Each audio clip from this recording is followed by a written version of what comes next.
है और सब लोग हैं, थोड़ा सा पीछे हट जाइए, आप लोग पीछे हट जाइए, सब कलाकारों को बैठने दीजिए। भैया कौन भैया, थोड़ा सा साइड कलाकारों को छोड़ के बाकी लोग को थोड़ा साइड करिए, थोड़ा सा। बाकी कलाकार सब सम्मानित हैं बच्चे, और कुंदन सजनवा ये भी कलाकार है भाई। अच्छा अच्छा, सब कलाकार, बबुआ विनोद, सब लोग हैं, सब लोग बारी बारी साहब सबका सेवा करेंगे। तो मैं चाहूंगा कि हमारे अनाउंसर साहब कहाँ है, आइए अनाउंसर साहब कहाँ है? लक्षित बाबा मंच पे आइए जल्दी से। बाबा इधर आइए। लक्षित बाबा और खुशी कक्कर इधर हैं, ये बहुत प्यारी बच्ची है, बहुत अच्छा गाती है। और टिंकू तूफानी, बाप हो बाप, सारा पूरा पटना उठा लाए हैं, पूरा कलाकारों का, यहाँ कलाकारों का मेला लगा है। पहले लोग ऐसे मेला में जाते हैं, यहाँ कलाकारों का मेला है। भगवान सब कलाकार को ऐसे ही बढ़ाते रहे, मेरी शुभकामना सबके साथ।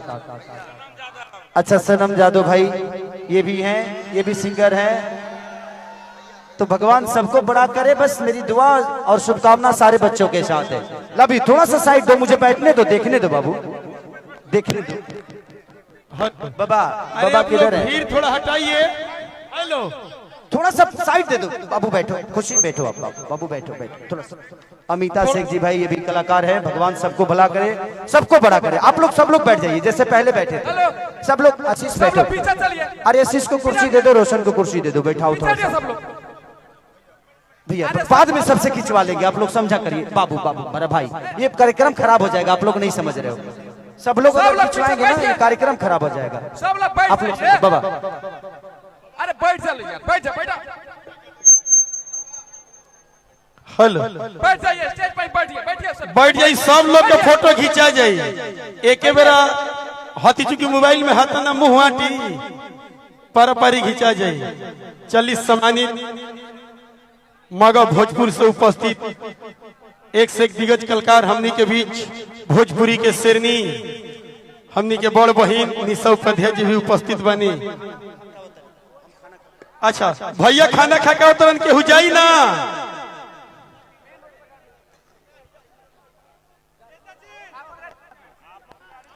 हाँ खाना खा के तुरंत आई।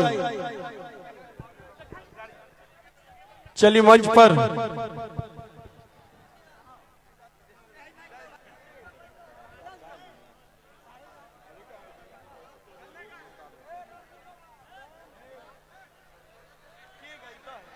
कमाई कुल ही उड़ाई रे गैला ना। ओरिजिनल है ये टाइटू। आप नेपाल से हो? कहाँ से? अच्छा, वेस्ट बंगाल, यही खाने वेस्ट बंगाल से। अभी बंगाल में ही मिली थी हमको ये, नई हट्टी में आई थी। नई हट्टी है, जब सटी तो सटी ही रह गई।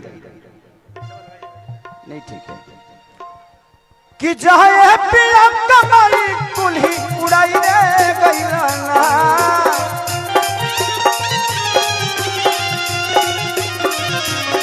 वो उड़ाई रे गैला ना। एगो नचनिए कर, एगो तो तू लोग कपड़ा पहन के मत स्टेज पर आओ। तू लोग कपड़ा पहन के आओ तो लहंगा में लात फंसता। लहंगा तनी छोट पहन लेवे के चाहिए। तो एगो नचनिए कायरन कनिया के भुलाई रे गैला।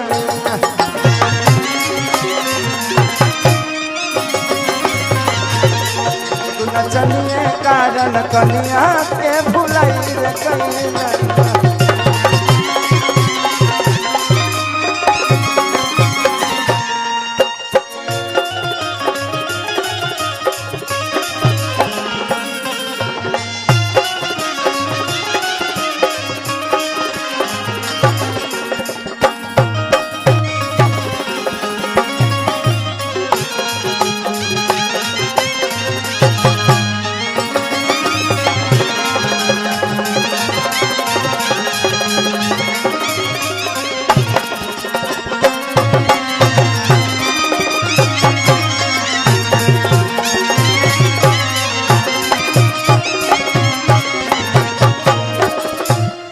हमारे भाई आज दुल्हा सरकार जिनसे रिश्ता हम लोगों का ऐसा अटूट रिश्ता है, और मुझसे ही नहीं, मुझे लगता है कि इस कलाकार रूप में जो भी बिहार यूपी के कलाकार है, सबसे पवन भाई का रिश्ता एकदम एक परिवार की तरह है।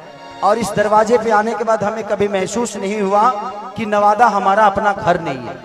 कभी इन्होंने महसूस होने भी नहीं दिया, और मुझे ही नहीं, मुझे लगता है कि सारे कलाकारों को इन्होंने अपना प्यार और आशीर्वाद। और मैं चाहता हूं कि पवन भाई के लिए एक जोरदार ताली तो बजनी चाहिए यार। जो आदमी खेसारी लाल यादव को दो दो बार अपने गांव में बुलाकर उस कार्यक्रम में भी आया था, तो खाना इनके घर पे खाया था, कार्यक्रम यहाँ किया था, यही हुआ था, जगहवा उधर था, रजौली में था। हम आग बुताने वाले गाड़ी से भागे थे। हम जिंदगी में वो शो को नहीं भूल सकते। 3 किलोमीटर दूर हम उतरे थे, चावरा चावरा हाथाना डाभी हेल के आए थे स्टेज पे। भाई मैंने जिंदगी में उतनी भीड़ अपने कैरियर में कभी नहीं देखा। जो नवादा के धरती पे मुझे प्यार मिल गया, वो प्यार कहीं नहीं मिला मुझे। तो चलिए, पवन भाई का देन था, पवन भाई का वो प्यार था, टूट था। और भाई अरे आप क्या कर रहे हैं, आप हम लोग के भाई हैं और तरह से छोटे हैं हम। तार बियाह बाद में होता, हमारे पहले रहे तनी हमरा जल्दी ज्यादा रहे।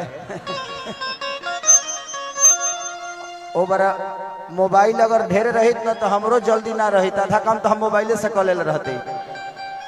बतिया के तरह दोसरे में रहे। ओए जी, मैंने मोबाइल पर गलत चीज मत देखा करो, माइंड डिस्टर्ब होता है। धर्मेंद्र भाई, हाँ धर्मेंद्र भाई लेकर भागे थे हमको, बहुत भगोड़ा दरोगा है।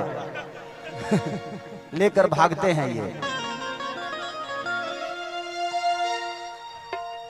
और तिया कहती है, ए पवन भाई को बैठाइए, पवन भाई अब भाई दुल्हा वाला उतार दो, अब हमनी के सभा में बड़ा, हमनी के दोस्त बड़ा तू।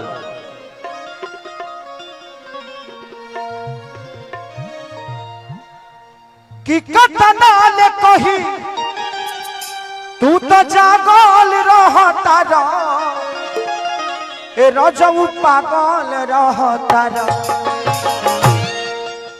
कि मन के मनाई तू तो भागल रहता रा, ओनिए लागल रहता रा। कि कैसे के कही तू तो जागल रहता रा, रजऊ पागल रहता रा।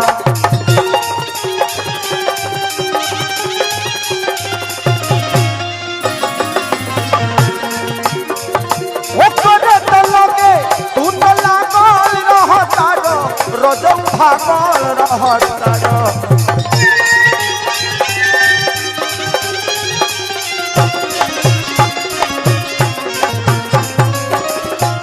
वाह वाह। अरे कि चाहे किसन कमाई कुल्ही उड़ाई रे गैला ना, हो उड़ाई रे गैला ना। एगो नचनिए कारण, एगो नचनिए कारण कनिया के भुलाई रे गई।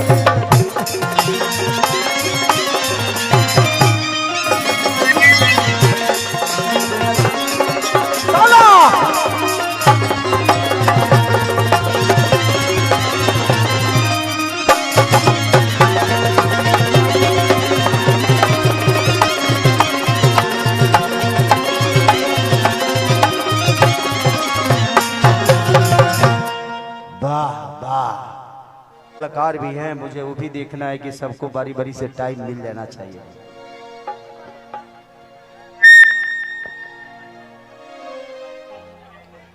अच्छा ठीक ठीक ठीक भैया, थोड़ा सा साइड हो जाएंगे आप लोग।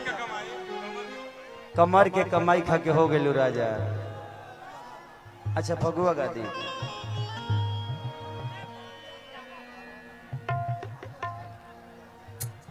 कमर के कमाई खा के हो गई राजा। तू कमर के कमाई खा के हो गई राजा। कि दाढ़ी जब अप डाउन डोलेला, लोगवा हीरोइन हमके बोलेला। कि धइल तू पाजा, अरे लेला मजा राजा। कि धोई के तू पाजा तू खाजा माल ताजा तो कमर के कमाई खा के हो गई दलो इतना कमर के कमाई मत खा लो। अखिलेश बाबा दूसरे फेरे में डाल दी हैं। आई भैया के आदेश बा एगो होली गाना हमार बहुत बड़ा हिट भई रहे।